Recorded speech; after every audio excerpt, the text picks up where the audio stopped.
This is a video about taking charge of your sight and hearing loss and is set in both an optician's and an audiology department. We all like to think we are sleek, smooth working machines, but time takes its toll on all of us and we can sometimes need a helping hand. A personal MOT if you like. As we get older, some of us might experience hearing and/or sight loss. For many, this can be frightening. For others, a case of just putting up with it. More than half of people over 60 in Scotland have some kind of hearing loss, and 1 in 5 people over the age of 75 have sight loss. Hello there, my name's Elizabeth and I've been here today to have my eyes tested, and it's important to recognise the signs of sight and hearing loss. It's only when something goes wrong that we realise how much we rely on our sight and our hearing. For example, every year in Scotland, more than 240,000 people over the age of 65 will have a fall. Poor vision and hearing can affect balance, coordination and mobility. And falls can be related to sensory loss in some way. So what are the signs? Well, when it comes to vision, it could be having difficulty in seeing well with your existing glasses, problems reading your favourite book, or walking into things or knocking things over.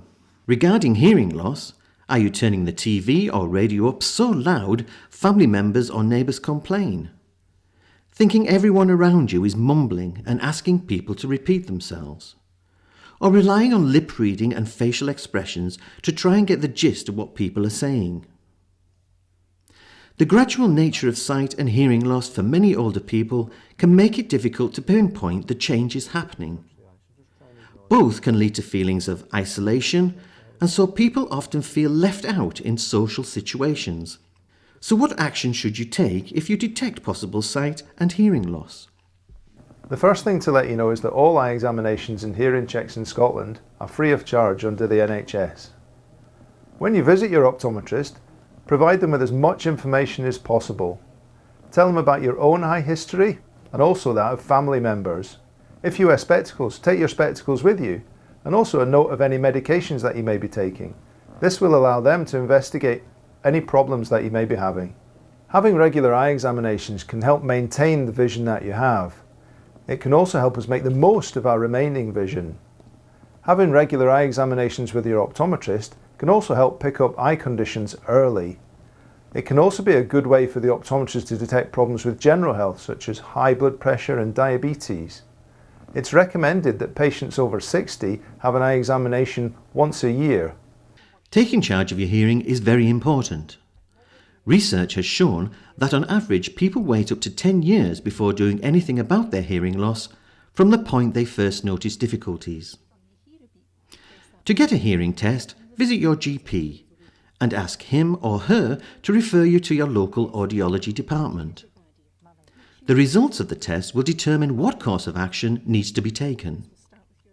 A hearing test on average does take about half an hour, but the overall appointment is about an hour.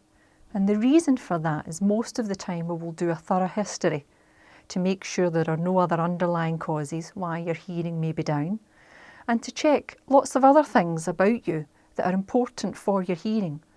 What kind of social life you have, what kind of family life, if you've got other long-term conditions that may be affected by your hearing. So we've got to take a thorough history so we can take into consideration everything that's important to that patient should we have to think about a hearing aid. Should hearing aids be recommended, digital hearing aids are available free on the NHS. Hearing aids are programmed to meet the needs of the wearer. They last about 5 years and need to be regularly maintained. It's worth noting that maintenance and batteries are free of charge for all NHS hearing aids. Hearing aids are also available from private high street dispensers at a cost. If you have a private hearing aid, check with your provider about what arrangements for maintenance are in place. It's important for people with hearing loss that those around them communicate clearly. So what should you do? Two-way communication is extremely important. There are some basic rules that everybody should try and follow. First of all, you have the person you're speaking to sitting comfortably. Hopefully, you have a room that's as quiet as possible so there is no other distractions.